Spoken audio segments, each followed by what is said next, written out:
জিনিস দেখানোর জন্য ক্যামেরাটা অন করলাম।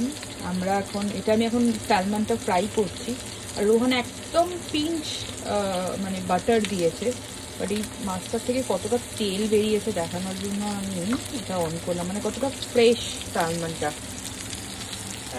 প্রচণ্ড ফ্রেশ, বাট সেটা তো আমরা শুধুই খাবো, তো তেলটা কোনো কাজে লাগবে না, ফেলাই যাবে তেলটা। আলটিমেটলি তেলটা হেলদি হয় বাবা, এটা ওয়ার্কআউট হয়ে গেছে।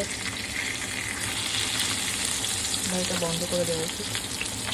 কিন্তু একটা জিনিস ইমপ্রেস হয়ে দেখা শুরু করে দিয়েছে, এই যে কাহনা পেয়ার হ্যাঁ। কেন দেখছো বলো বলো। ওই ঋতিক রোশনের ক্রিস কা গানা শুনেগা, ভিডিও বানাচ্ছিলাম। রোহন ক্রিস কা গানা শুনেগা, ক্রিস কা। হ্যাঁ শোনাও শোনাও। এই জন্য এখন কাহনা পেয়ারে দেখছে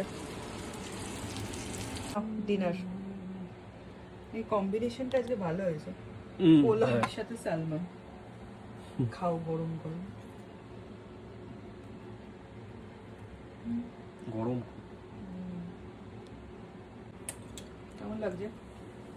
স্যালমনটা তেল ছাড়লো তো ভালো। এখন চকলেট আবার দেখছি, দেখছি ওটা।